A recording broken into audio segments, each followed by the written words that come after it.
오늘 하나님께서 우리에게 주신 말씀은 사무엘하 24장 1절에서 14절까지의 말씀입니다.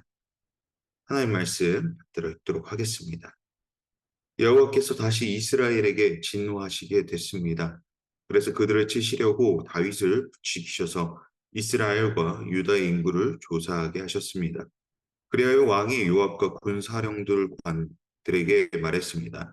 단에서부터 브엘세바까지 이스라엘 지파들을 두루 다니며 인구를 조사하라. 얼마나 되는지 알아야겠다. 그러나 요압이 왕께 대답했습니다. 왕의 하나님 여호와께서 군대를 100배로 늘려주셔서 내 주 왕의 눈으로 직접 보실 수 있기를 바랍니다만 왕께서는 왜 그런 일을 하려고 하십니까? 그러나 요압과 군사령관들은 왕의 명령을 이기지 못하고 이스라엘의 인구를 조사하기 위해 왕 앞에서 물러나왔습니다. 요단강을 건넌 뒤 그들은 골짜기에 있는 성읍인 아로엘 남쪽에 진을 치고 인구를 조사했고 그 다음에 갓을 지나 계속 야셀로 갔습니다. 그들은 또 길르앗으로 갔다가 답기묵시 땅에 이르렀고 다니안으로 가서 시돈으로 돌아서 두로 성곽과 히위 사람들과 가나안 사람들의 모든 성들을 거쳐 아침에 그들은 유다 남쪽 브엘세바에 이르게 됐습니다. 그들이 저녁을 다니고 예루살렘으로 돌아오기까지 9개월 20일이 걸렸습니다. 요압이 왕께 싸울 수 있는 사람들의 숫자를 보고했습니다. 칼을 다룰 줄 아는 용사가 이스라엘에는 80만 명, 유다에는 50만 명이 있었습니다. 다윗은 인구를 조사한 후에 자책감에 시달렸습니다. 그래서 그는 여호와께 기도했습니다. 제가 이런 짓을 하다니 죽을 죄를 지었습니다. 여호와여, 이제 제가 간구하오니 주의 종의 죄를 용서하여 주시옵소서. 제가 정말 어리석은 짓을 저질렀습니다. 이튿날 아침 다윗이 일어날 때 여호와의 말씀이 다윗의 선견자인 예언자 가세에게 임했습니다. 가서 다윗에게 말하여라. 여호와께서 말씀하신다. 내가 내게 세 가지 종류의 벌을 내게 놓겠으니 그 가운데 하나를 골라라. 그러면 내가 그대로 행할 것이다. 그리하여 가시 다윗에게 가서 말했습니다. 왕의 땅에 7년 동안 기근이 되는 것이 좋겠습니까? 왕의 원수들에게 쫓겨 3개월 동안 도망치는 것이 좋겠습니까? 아니면 왕의 땅에 3일 동안 재앙에 닥치는 것이 좋겠습니까? 이제 잘 생각해 보고 나를 보내신 그분께 내가 어떻게 대답해야 할지 결정해 주십시오. 다윗이 가세에게 말했습니다. 정말 괴롭구나. 여호와께서 긍휼이 크신 분이니 우리가 여호와의 손에 떨어져도 사람 손에는 떨어지지 않기를 바랄 뿐이다. 아멘. 오늘 본문은 하나님께서 다시 이스라엘에게 분노하셨다라고 이제 시작을 하고 있습니다. 다시 진노하셨다는 것은 이미 전에 진노하신 적이 있다라는 뜻이죠. 그 진노하신 때가 언짢했을 때 우리가 저번 주에 함께 나누었죠. 21장에 3년 기근이 있었을 그때였습니다. 그러니까 사울이 하나님보다 앞서고자 함으로 일어났던 그 하나님의 분노하심의 첫 번째 사건이 바로 그때 있었다라는 것입니다. 하나님께서는 무엇 때문에 진노하셨는지 오늘 본문에서는 나오지는 않지만 그 방법이 직접적으로 치시는 것이 아니라 다소 이해되지 않는 방식인 인구조사를 통하여 이스라엘을 치신다고 합니다. 그러니까 첫 번째 사건과 같이 어떤 직접적으로 그 기근이 몰려오는 것이 아니라 어떤 시간을 요하는 방법으로 두 번째 분노를 하신다라는 것이죠. 그리고 그 모습이 마치 하나님께서 다윗을 부추기셔서 조사하시게 하는 것처럼 보입니다. 그러나 우리가 병행 구절인 이제 역대상 21장을 보게 되면 이는 사단이 다윗을 부추김으로 통해서 다윗이 인구 조사를 하게 됨을 알 수가 있습니다. 그렇다면 왜 하나님께서는 사단의 부추김을 그저 내버려 두시고 다윗을 이런 자리에 놓으셨는가라는 의문이 생깁니다. 이는 사실 욥과 굉장히 비슷하지요. 욥에게 어떠한 잘못이나 이유가 있었기 때문에 그에게 고난이나 어떤 풍파가 다가온 것이 아니면 우리가 알 수 있습니다. 그는 실로 하나님을 잘 섬기는 사람이었습니다. 그렇다면 왜 욥에게 시험과 고난이 닥쳐왔던 것일까요? 하나님께서 그를 시험해 보고자 하신 겁니까? 그렇지 않지요. 우리는 그렇게 접근해서는 안 됩니다. 무슨 말이냐? 고난의 이유를 만들어서는 안 된다라는 것이죠.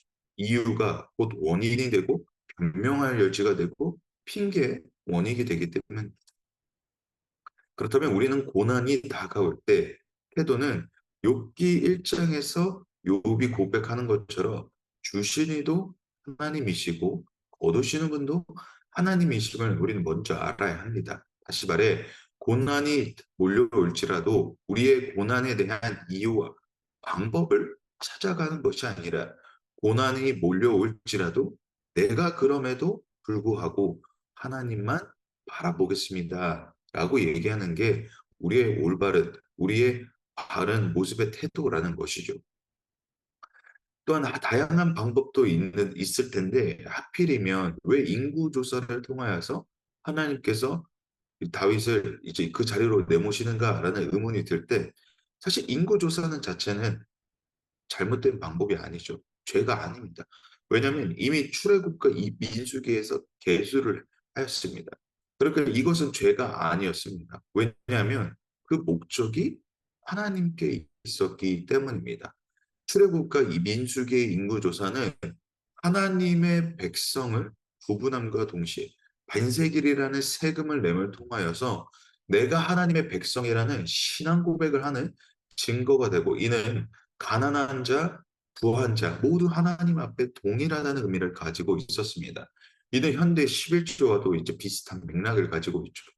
여기서 우리가 살펴봐야 할 것은 다윗은 어떠한 마음가짐으로 그러니까 사단이 그렇게 부추김을 통하여서 다윗이 인구조사를 시도했다는 것은 다윗은 어떠한 마음가짐으로 인구조사를 했냐라는 것입니다. 우리 본문 말미에서 이제 알 수 있듯이 다윗의 목적이 결코 하나님의 영광이 아니었음을 보게 됩니다. 사울 또한 마찬가지였죠. 자신이 했던 것들이 하나님의 영광을 위하여서 했다라면 그것은 괜찮았다라는 것입니다. 그런데 그렇지 않음으로 통하여서 이스라엘 땅에 기근이 왔었죠. 다윗 또한 인구조사가 잘못된 것이 아니죠. 그런데 그 방법에 있어서 다윗이 인구조사를 했던 이유는 자신의 군세를 확인함과 동시에 자신의 권력을 과시하기 위함이었다라는 것입니다. 이와 같이 하나님께서 사단의 시험을 허락하신 이유는 그 고난을 통해 다윗은 하나님을 바라볼 것이라는 믿음이 하나님께는 있었다라는 것이죠. 사랑하는 다윗이 나를 사랑하는지를 보아라라고 사단에게 당당하게 말씀하셨다라는 것입니다. 그렇습니다. 우리의 고난은 그저 우리를 고통받기 위한 자리가 아니라 우리가 가장 어려울 때도 하나님을 선택하고 사랑할 것이냐라는 질문을 받게 되는 자리라는 것입니다. 그러므로 이 고난의 자리는 단순히 시험의 자리가 아니라 하나님을 그럼에도 불구하고 따라가겠냐는 순종의 자리에 대한 질문이라는 것입니다.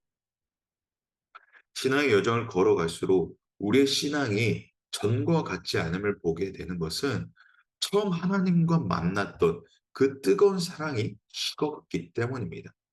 하나님과의 진실한 만남이 있었을 때를 기억하십니까? 그때를 보면 어떤 상황이 몰려오더라도 우리는 주님을 선택하였을 것입니다. 그러나 그 선택이 변하게 되는 것은 무엇으로 비롯합니까? 죄에 대한 무감각으로 통하여서 우리는 그것이 무감각해집니다. 그 결과 하나님을 멀리하게 되는 것이고 가장 위기의 상황 속에서 하나님을 선택하는 인생이 아니라 현실을 선택하는 결과를 낳게 된다는 것이죠. 그렇습니다. 오늘 우리의 삶의 자리에서 여전히 하나님만이 우리의 선택이 되시기를 소망합니다. 하나님의 시선으로 바라봄이 우리의 차선이 아니라 최선이 되는 자리가 되기를 축복합니다. 그 선택이 우리에게 후회가 되는 자리가 아니라 가장 최고의 선택이자 기쁨일 것을 우리 오늘 모두가 기대하는 소망이 있게 되기를 바랍니다. 계속해서 요압과 군사령관들은 이제 다윗의 명령을 통해 전역을 다니게 됩니다. 그리고 모든 인구를 조사하기까지는 9개월하고도 20일이 지납니다. 그리고 돌아와 보고하기를 그 수가 130만 명을 넘었다고 다윗에게 보고합니다. 이 보고를 듣자 다윗은 자책감에 시달려 하나님께 용서를 구한다고 합니다. 다윗은 무엇을 깨달았기에 하나님께 회개하였을까요? 우리도 이와 같이 갑자기 깨달을 때가 있습니다. 우리의 마음속에 찔림이 있었던 그때가 있다라는 것이죠. 우리는 그러한 죄의 찔림을 마주했었을 때 어떠한 모습을 지니고 있습니까? 다윗처럼 하나님께 바로 아뢰고 바로 회개하는 그런 모습이 있습니까? 하나님께서 우리를 그런 죄의 찔림에 있게 하시는 것은 무엇이냐? 우리로 하여금 돌아오라고 하는 사인입니다. 하나님께서 다윗의 인구조사를 하는 모습을 그저 보시고도 9개월이라는 시간 동안 아무 말씀도 하지 않으신 것은 하나님께서 다윗을 기다리신 것이죠. 오늘 우리 또한 하나님의 그 기다림 속에 있습니다. 죄의 찔림이 있으실 때가 있으시니까 그러면 그 자리를 피하지 말고 그저 지나가지 말고 그 순간에 하나님, 내가 하나님 앞에 이러한 찔림이 있습니다. 하나님, 나의 죄를 용서하여 주시옵소서. 또한 하나님 이런 찔림 가운데 나는 어떻게 해야 합니까? 하나님 알게 하여 주시옵소서. 그 찔림이 있었을 때 반응하는 우리의 모습이 되기를 바랍니다. 죄의 반응은 늦추면 늦출수록 굳은 살이 생깁니다. 나중에는 찔림이 있더라도 반응하지 않는 것이죠. 혹여 죄의 찔림이 없다면 오늘 우리의 죄에 대한 고백을 드려보기를 바랍니다. 하나님, 내가 하나님 앞에 무엇을 회개하면 좋겠습니까? 하나님, 나는 어떤 마음의 죄가 있습니까? 라는 물음이 있으시기를 바랍니다. 죄는 너무 쉽게 하나님과의 관계를 무너지게 합니다. 그렇다는 것은 죄의 회복이 없는 자리는 하나님과 깊은 동행의 자리에 가지를 못하게 합니다. 그러므로 매일의 기도가 그저 우리에게 강구만 있는 것이 아니라 죄에 대한 고백이 먼저 있기를 바랍니다. 하나님, 오늘도 죄인된 나의 삶을 용서하여 주시옵소서. 내가 오늘도 죄인된 삶이지만 오늘도 주님 앞에 가까이 나가가면 주님이 나의 죄를 회복시켜 주시는 분입니다라는 그런 마음속에 우리의 모든 시작이 있게 되기를 소망합니다. 죄의 고백은 나를 부끄럽게 하는 자리가 아니라 오히려 은혜의 자리로 우리를 초대하게 하시며 감격하게 되는 자리라는 것입니다. 왜냐하면 하나님께서 우리를 결코 내치지 않으시고 끝없는 사랑과 은혜로 감싸주시기 때문입니다. 그러므로 질문하는 오늘 우리의 삶의 여정이 되시기를 소망합니다. 그 열심은 죄로부터 자유를 선포하게 될 것입니다. 마지막으로 죄의 고백 이후에 하나님께서 다윗에게 선지자 갓을 보내시죠. 그리고 말씀하시기를 세 가지 벌 중 하나를 택하라 하십니다. 첫 번째는 7년의 기근, 두 번째는 원수들에게 쫓기는 것, 세 번째는 3일 동안 재앙이 있는 것을 이야기하십니다. 이 중에 다윗은 세 번째 선택을 하게 됩니다. 이 부분은 다소 이해가 되지 않는 부분입니다. 다윗이 자책감을 느꼈으므로 혼자 책임지지 않을까라는 생각을 우리가 하게 되지만 다윗은 세 번째 재앙에 기대를 하게 됩니다. 또한 14절에서 다윗의 고백은 마치 하나님 손에 떨어져도 된다는 거죠. 다시 한번 읽어보면 어, 저, 어, 정말 괴롭구나. 여호와께서는 긍휼이 크신 분이니 우리가 여호와의 손에 떨어져도 사람의 손에는 떨어지지 않기를. 그러니까 이 모습, 이런 뉘앙스가 마치 하나님 손에는 떨어져도 된다는 것처럼 보입니다. 그러나 우리가 개혁개정으로 14절을 읽게 되면 개혁개정은 이렇게 해석을 하고 있습니다. 여호와의 손에 빠지고 내가 사람의 손에 빠지지 아니하기를 원하노라라고 다윗은 이야기합니다. 그러니까 다윗의 이와 같은 고백은 책임을 회피하고자 하는 무책임한 자의 모습이 아니라는 것이죠. 그러니까 다윗이 세 번째 선택을 하게 된 것은 도망가기 위한 것이 아니라 하나님 손에 모두 맡겨드린다는 뜻으로 세 번째 재앙을 선택했다는 것이죠. 자, 이 3일 동안의 재앙은 무엇이냐? 바로 온역을 이야기를 합니다. 온역은 불치의 병을 말하고 있는 것입니다. 그러니까 다윗은 불치의 병이 사람의 힘으로 전혀 해결이 안 되는 것임으로 통해서 이를 선택함에 따라 모두 하나님께 맡겨드립니다. 하나님 손에 맡겨드립니다라는 태도를 취하고 있는 것입니다. 그러니까 다윗이 자신이 벌받지 않기 위해 죄를부터 벗어나기 위한 선택을 하는 것이 아니라 자신의 잘못을 인정함으로 통하여서 하나님께 온전히 오직 하나님의 손길로만 이것이 해결될 수 있습니다라는 선택을 하게 된다라는 것이죠. 그렇습니다. 오늘 우리의 회개 고백 또한 이와 같은 고백이 되기를 바랍니다.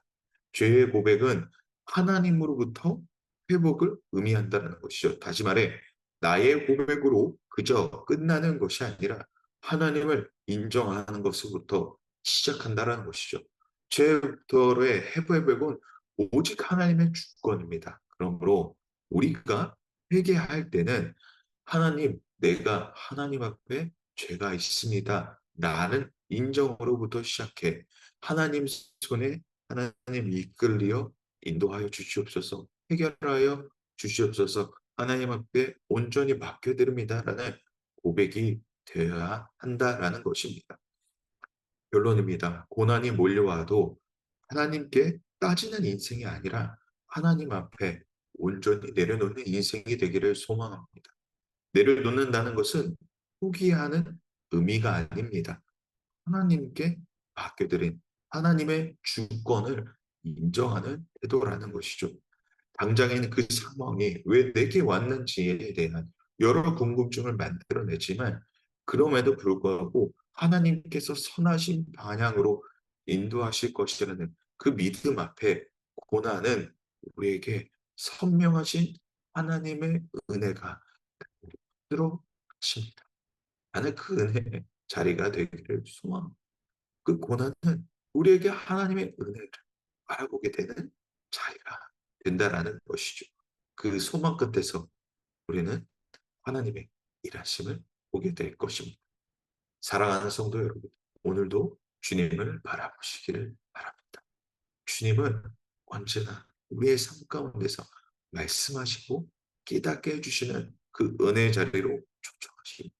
주님을 붙드는 인생, 주님을 바라보는 인생의 기쁨이 오늘 저와 여러분에게도 놀라운 은혜가 선포되어지시기를, 또 선명히 하나님의 은혜가 여전히 있음을 우리가 바라보며 나아가는 우리의 신앙의 여정이 되시기를 주님의 이름으로 축복